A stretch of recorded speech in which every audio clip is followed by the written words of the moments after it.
treatment management. Sebelum kita mulai, saya izin dok untuk memaparkan kurikulum vitae-nya terlebih dahulu. Dr. Andi Dharma Putra, spesialis obstetri ginekologi, subspesialis konsultan onkologi ginekologi, menempuh pendidikan dokter umum tahun 1988 di FKUI, kemudian melanjutkan untuk program pendidikan dokter spesialis obgynnya juga di FKUI tahun 1998 dan juga melanjutkan pendidikan subspesialis konsultan onkologi ginekologi. Saat ini beliau adalah staf pengajar obstetri ginekologi di FKUI RSCM. Kemudian beliau juga menjadi Direktur Instalasi Rawat Jalan Terpadu FKUI RSCM dan juga Ketua Media Euskalipius FKUI.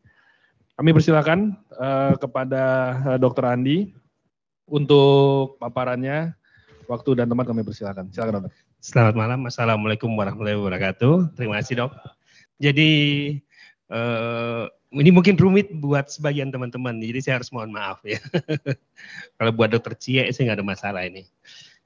Jadi adalah update ya untuk manajemen kanker serviks. Nah tentu yang dibilang update itu harusnya yang terbaru ya. Guideline apa sih yang terbaru? Tapi kalau saya mau sampaikan, secara umum nggak banyak yang terbaru sebenarnya karena hampir 20 tahun hanya begitu-begitu saja ya. Nah, guidelines itu di dunia banyak banget ya. Nah, termasuk guidelines Indonesia ya. Ada di POGI, ada di HOGI, ada guidelines kanker serviks ya yang kita pakai sebagai standar, salah satu standar nasional dalam PPK. Nah, yang mana yang mau kita pakai? Ya kan kalau kita lihat di sini ada NCCN ya, kemudian ada ESGO, ESTRO, ESP.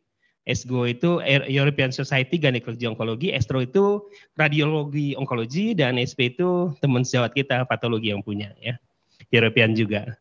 Jadi mereka membuat update ya, tapi yang paling agresif adalah NCCN. 1 tahun itu bisa 3-4 kali update. Dan NCCN itu nggak pendek, paling nggak 120 halaman sekali update ya. Saya juga bacanya butek ya.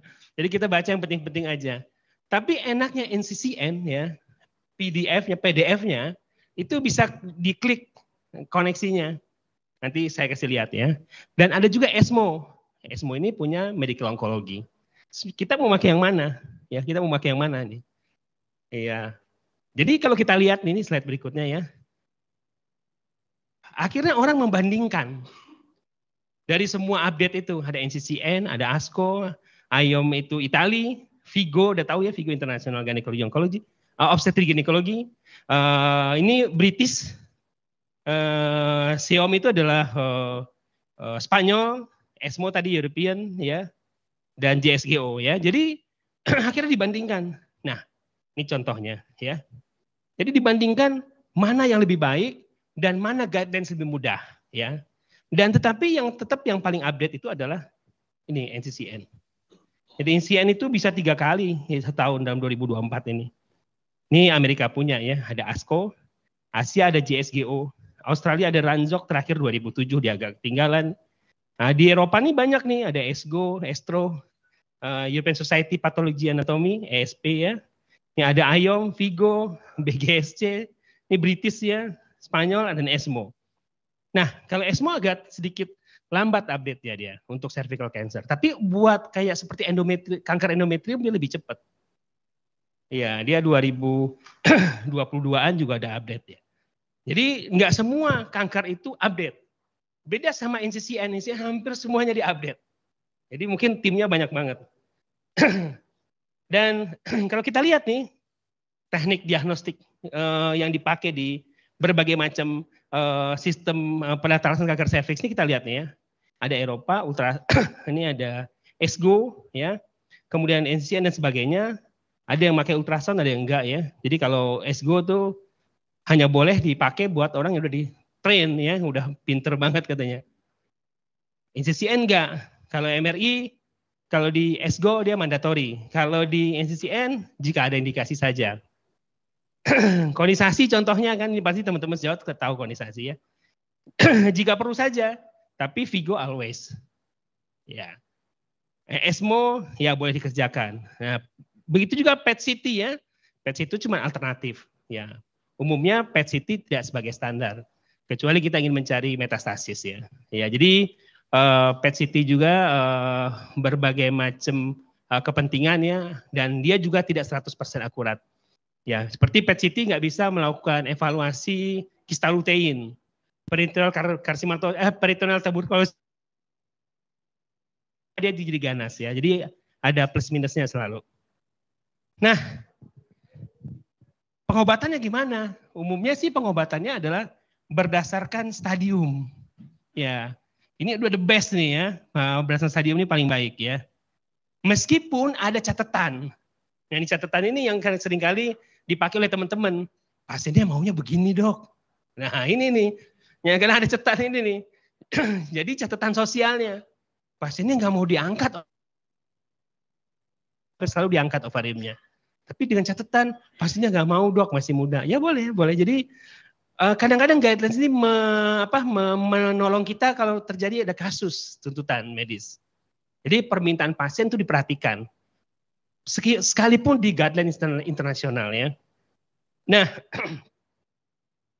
jadi sekarang dia merefer kemana guideline itu? Ini kalau kita lihat nih ASCO, ESMO, ya, IOM, SEOM, British, JSGO, ini dengan Vigo staging.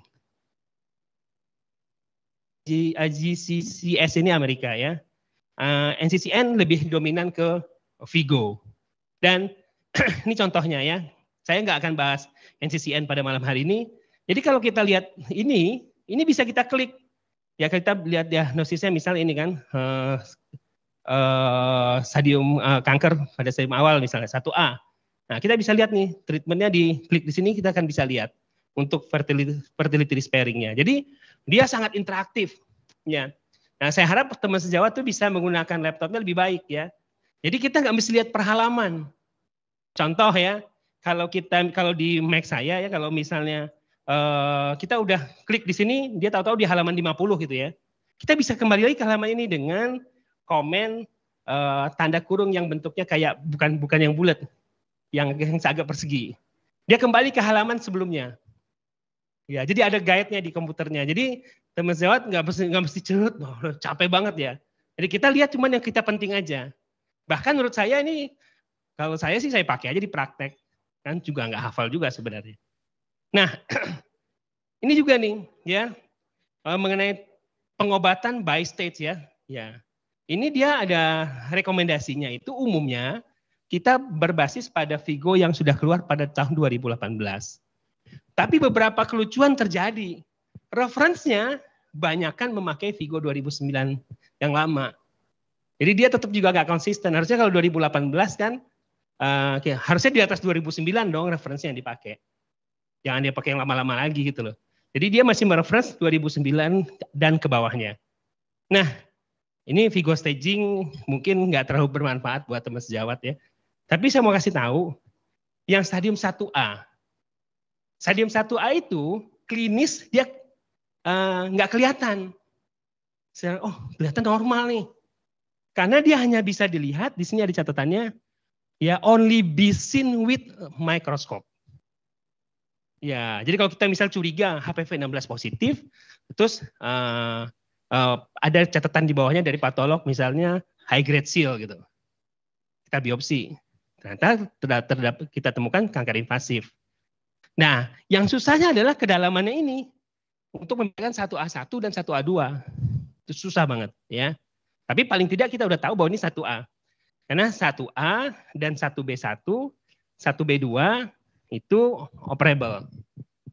1B3, nanti di slide berikutnya ada, masuk ke advance sekarang. Jadi 1 aja udah masuk ke advance.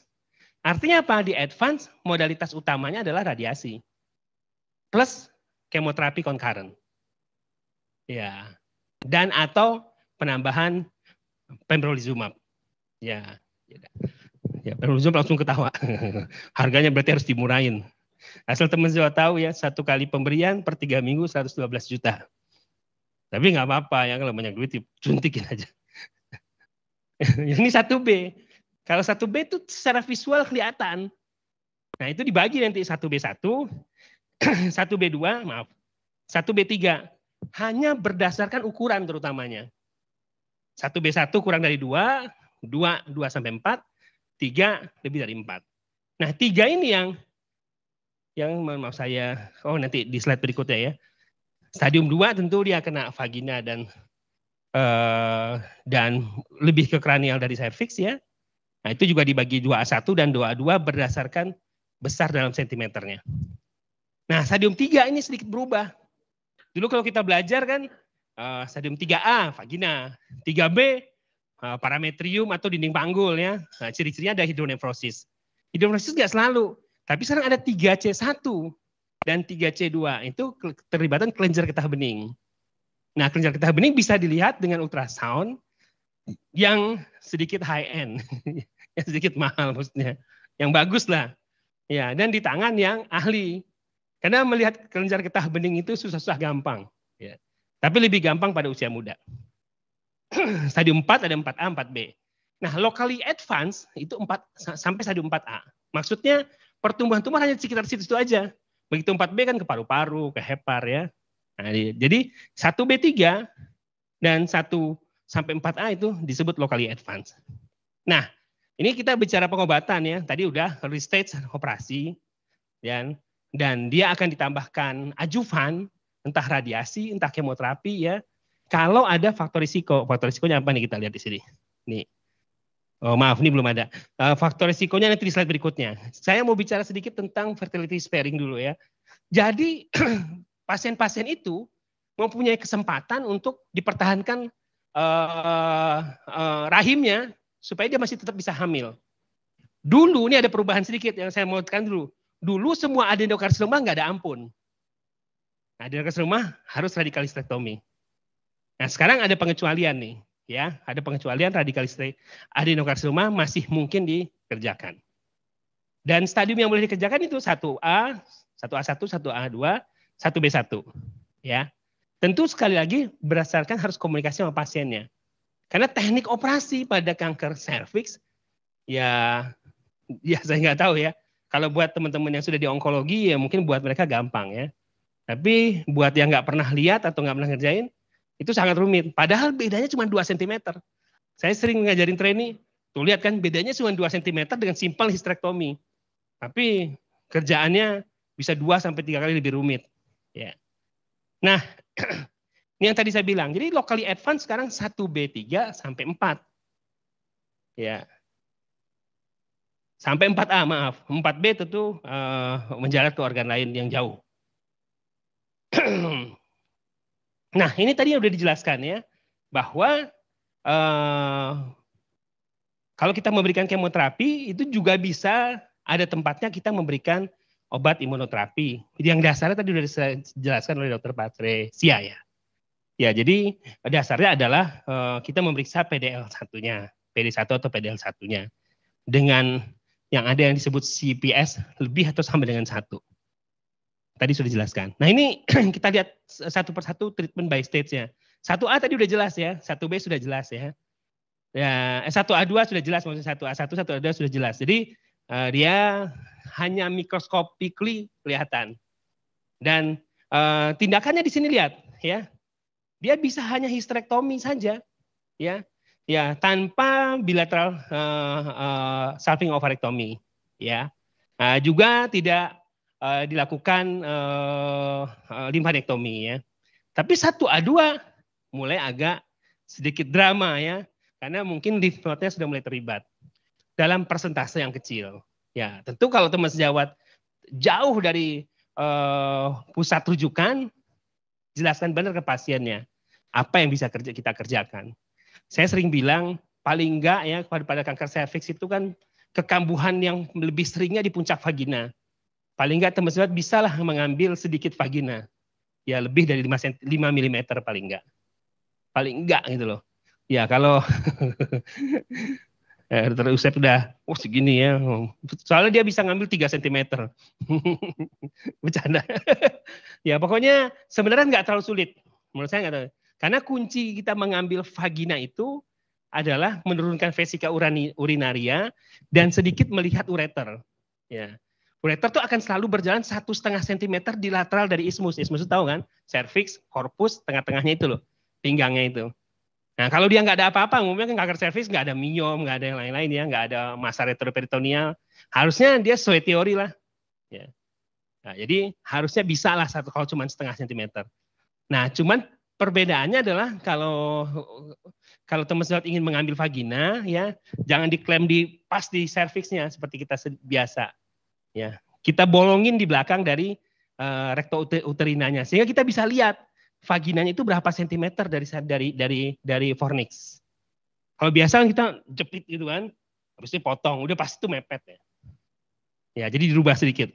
Nah, ini sama 1A1 ya, mungkin nggak terlalu banyak perubahan ya. Dan pada 1A1 itu tidak selalu harus hysterectomy. Ya, kalau dia fertility sparing tentu bisa cone biopsi. Cone biopsi itu mengambil cervix ya minimal ketinggiannya 1,5 cm dan seluruh bagian dari ostiumnya. Ya, jadi kalau dia tipis ya itu yang lips, lats ya biasanya ya. Itu ada perbedaannya. Pada yang cone biopsi kita harapkan semua dari lesi itu bisa keangkat dan batas sayatan cone-nya harus negatif paling baik. Nah, kalau dia negatif itu sudah aman. Tinggal observasi. Ya, ini 1A2 tadi ya, itu lebih agak sedikit ribet karena kita harus memperhatikan kelenjar getah bening. Nah, ini 1A2 sampai 1B1 ya. Jadi syarat-syaratnya itu adalah seperti ini. Ya. Jadi dia berdasarkan based on biopsi dulu pertama, dan dia tidak ditemukan yang ini semua nih.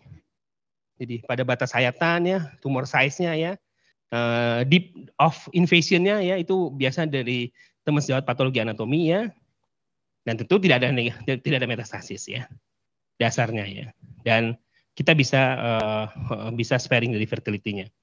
Basisnya juga kebanyakan NCCN yang paling banyak bicara.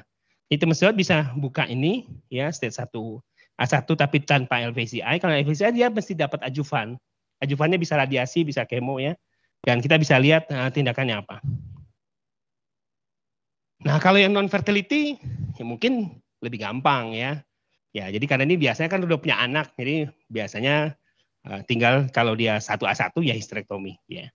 Kecuali pada saat dilakukan pemeriksaan patologi anatomi terlibat faktor risiko yang lain. Ya. Dia juga lebih banyak dibicarakan di NCCN lebih jelas dibanding di guideline yang lain. Kenapa saya bilang NCCN saya lebih senang? Tapi kelemahannya begitu. Ini versi bulan 5 tahun 2024. Ya, jadi setiap 3 bulan lihat aja ada update-nya, nggak entah di bagian mana ya, dan terlalu panjang ya. Ya. Ini 1B1 dan 2A1 cukup jelas ya. Jadi pada stadium ini tentu akan kita lakukan adalah hysterectomy radikal dan hysterectomy pelvis ya. Kalau para aorta opsional sampai saat ini. Begitu juga 1B3 sampai 2A2. Ya, jadi 1B3 dan 2A2 ini juga bisa sebenarnya dikerjakan radikal hysterectomy. Cuman kelemahannya B3-nya itu adalah faktor risiko. Jadi akan selalu kita akan menambahkan adjuvan. Ya, jadi terserah teman sejawat bagaimana menerangkannya. Kadang-kadang saya sebagai operator juga agak sedikit bingung. Karena teman nggak tahu, teman saat radioterapi kita kadang-kadang bilang, dok itu 8 cm kapan kecil yang kita radiasi. Kadang-kadang kanker serviks bahasanya 8 cm. Ya. Jadi tentu ada modifikasi lain. Nanti setelah dilakukan radiasi, biasanya 15 kali radiasi kita nilai. Ya. Nah, teoritik 15 kali radiasi kan radiasi 25 kali plus 4. Plus 3 plus 4. 4-nya itu atau 3 atau 4 itu internal ya, radiasi internal. Teoritik 15 kali harusnya tidak ada lesi. Kalau 15 kali radiasi ada lesi, sudah bisa diperkirakan kemungkinan besar dia akan progresif. Jadi teman-teman radioterapi sekarang 15 kali radiasi dia nilai. Ya kalau nggak dia kirim ke onkologi, kalau di RCM ya, dia nilai sendiri. Jadi kalau kita conference bersama itu mereka bilang, kita udah lakukan penilaian di 15 kali radiasi. Ya ini hampir sama ya, pada 1B dan 2A ya.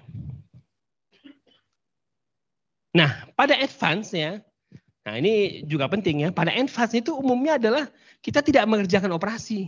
Ya, jadi umumnya 2B sampai 4A itu lebih baik dilakukan radiasi. Dan umumnya di literaturnya yang ada, dia concurrent. Concurrent itu artinya bersamaan diberikan dengan kemoterapi. Ya, kemoterapinya bisa cisplatin, ya, bisa juga yang lain, bisa juga karboplatin. Nah, tetapi beberapa penelitian yang ada, itu yang disampaikan oleh Prof. Andriono, saya harus sampaikan kalau teman sejawat ada yang ngirim ke Prof. Andriono, karena beliau juga punya penelitian dan ada literatur yang lain, dia nggak memberikan tambahan kemoterapi. Karena outcome-nya sama saja. Angka kesembuhannya dan recurrent-nya sama saja. Tapi terserah, tapi saya harus sampaikan mayoritas adalah concurrent. Nah, pada keadaan tertentu, nah kita bisa menambahkan pembrolizumab ya. Contoh misalnya pada stadium lanjut atau kambuh ya. Nah, pada 4B ini yang selalu teman-teman trainee saya di RCM, 4B pengen disembuhin. Di belakang ada tuh Dr. Denny. Ya sama anak gue, "Dok, kami mau memberikan itu." Orang di literatur sudah bilang paliatif kok. Ya. Tapi sama teman-teman trainee itu pengen disembuhin. Pokoknya nggak bisa terima kalau dia pasien itu nggak sembuh.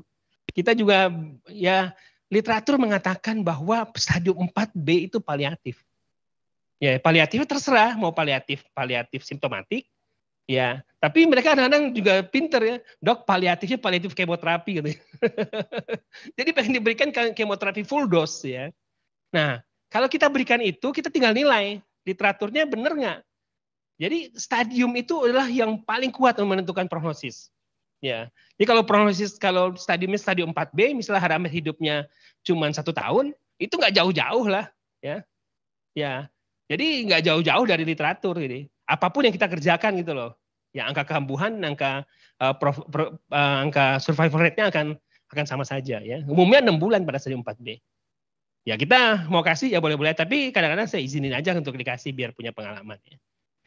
Jadi teman-teman sejawat yang nanti jangan ragu-ragu. Jadi kalau teman sejawat objin umum dapat 4B, ya sudahlah sampein ya. Umumnya dia boleh saja diberikan kemoterapi ya, tapi umumnya sih paliatif. Ya, ini mungkin slide saya yang terakhir ya sebagai konklusi. Jadi kalau guideline sih sejauh ini yang banyak dipakai sebagai standar adalah NCCN.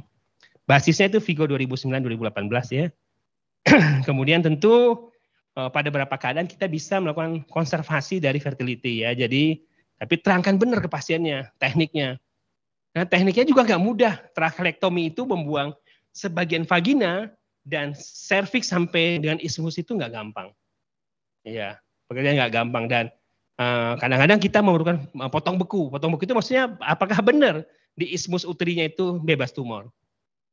Kalau dia positif nggak ada gunanya kan? Dan tentu kita juga bisa memberikan sistemik terapi ya. Tetapi ada bedanya endometrium sedikit dengan serviks. Serviks itu lebih sensitif, lebih baik diberikan radiasi dibanding kemoterapi. Beda sama endometrium. Endometrium sekarang mulai berubah. Dia pada keadaan awal lebih banyak teman-teman sejawat itu memberikan dan literatur memberikan kemoterapi. Ya, karena dia masih respon. Terus senjata terakhirnya adalah radiasi. Nah, karena kalau jaringan sudah diradiasi, pemberian obat-obat tertentu tidak banyak gunanya lagi. Contoh kita memberikan targeted terapi kayak bevacizumab. Salah satu perannya itulah memperbesar diameter pembuluh darah kan, supaya kemoterapinya masuk lebih baik. Itu nggak akan terjadi pada jaringan sudah diradiasi. Nah ini pesan-pesan sponsor dari teman-teman saya. Kita ada acara di Labuan Bajo tanggal 4 sampai 5 Oktober. Ya. Kemudian ada acara juga di Bali, ya kalau ini ginekologi saja ya, oleh RCM. Kalau ini ginekologi onkologi di Bali 29 November sampai 1 Desember. Terserah mana mau yang dilihat ya. Nah, ini juga program kami yang baru. Kita sudah mengerjakan transplantasi uterus di RCM. Ya, jadi persiapan untuk satu pasien transplantasi lebih kurang 6 bulan. Dan kemudian di akhir tahun atau di awal tahun depan sudah ada pasien-pasien. Saya sudah punya pasien 2 mau ditransplantasi. Dan saya mau kasih tahu bahwa Bali dan Komodo Island dikenal sebagai salah satu tempat yang harus kita kunjungi sebelum kita meninggal. Kata dia ya, kalau enggak menyesal langsung hidup. Terima kasih. Terima kasih Dokter Andi atas paparannya luar biasa.